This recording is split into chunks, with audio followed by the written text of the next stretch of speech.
2 Kings chapter 4.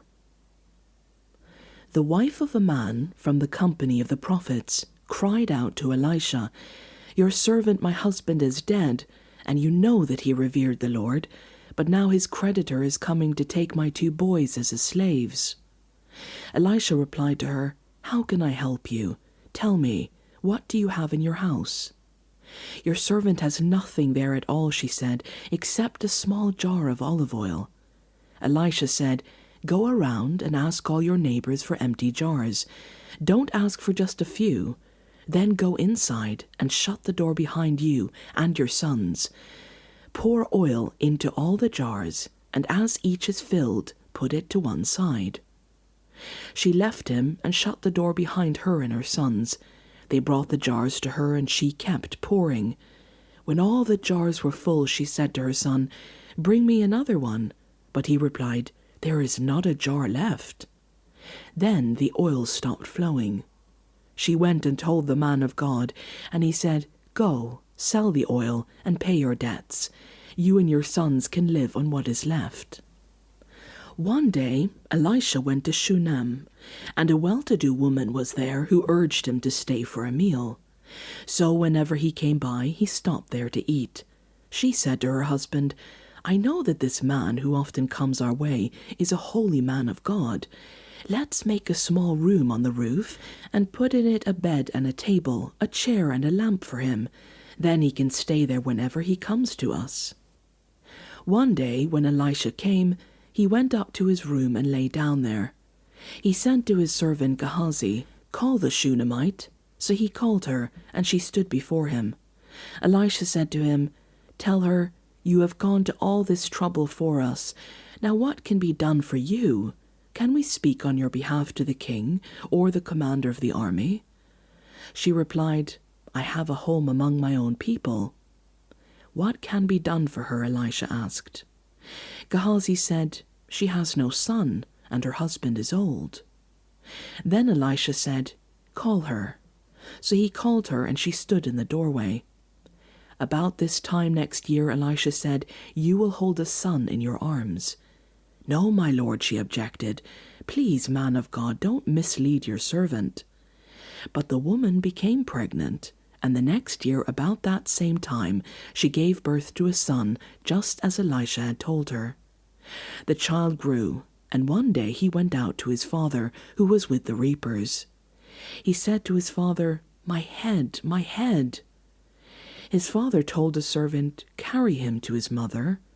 After the servant had lifted him up and carried him to his mother, the boy sat on her lap until noon, and then he died. She went up and laid him on the bed of the man of God, then shut the door and went out. She called her husband and said, "Please, send me one of the servants and a donkey, so I can go to the man of God quickly and return." "Why go to him today?" he asked. "It's not the new moon or the Sabbath." "That's all right," she said.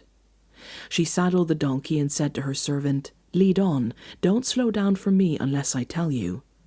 So she set out and came to the man of God at Mount Carmel. When he saw her at a distance, the man of God said to his servant Gehazi, "Look, there's the Shunammite. Run to meet her and ask her, 'Are you all right? Is your husband all right? Is your child all right?'" "Everything is all right," she said. When she reached the man of God at the mountain, she took hold of his feet. Gehazi came over to push her away, but the man of God said, "Leave her alone. She is in bitter distress, but the Lord has hidden it from me and has not told me why." "Did I ask you for a son, my lord?" she said. "Didn't I tell you, don't raise my hopes?" Elisha said to Gehazi, "Tuck your cloak into your belt. Take my staff in your hand and run. Don't greet anyone you meet, and if anyone greets you, do not answer. Lay my staff on the boy's face." But the child's mother said, "As surely as the Lord lives, and as you live, I will not leave you." So he got up and followed her.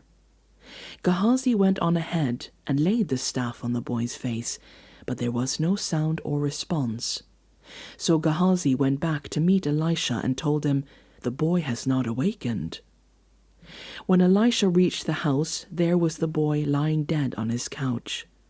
He went in, shut the door on the two of them, and prayed to the Lord. Then he got on the bed and lay on the boy, mouth to mouth, eyes to eyes, hands to hands. As he stretched himself out on him, the boy's body grew warm. Elisha turned away and walked back and forth in the room, and then got on the bed and stretched out on him once more. The boy sneezed 7 times and opened his eyes. Elisha summoned Gehazi and said, "Call the Shunammite." And he did. When she came, he said, "Take your son." She came in, fell at his feet, and bowed to the ground. Then she took her son and went out. Elisha returned to Gilgal, and there was a famine in that region. While the company of the prophets was meeting with him, he said to his servant, "Put on the large pot and cook some stew for these prophets." One of them went out into the fields to gather herbs, and found a wild vine, and picked as many of its gourds as his garment could hold. When he returned, he cut them up into a pot of stew, though no one knew what they were. The stew was poured out for the men, but as they began to eat it, they cried out, "Man of God, there is death in the pot," and they could not eat it. Elisha said, "Get some flour." He put it in the pot and said, "Serve it to the people to eat," and there was nothing harmful in the pot. A man came from Baal-Shalisha, bringing the man of God 20 loaves of barley bread, baked from the first ripe grain, along with some heads of new grain. "Give it to the people to eat," Elisha said. "How can I set this before 100 men?" his servant asked.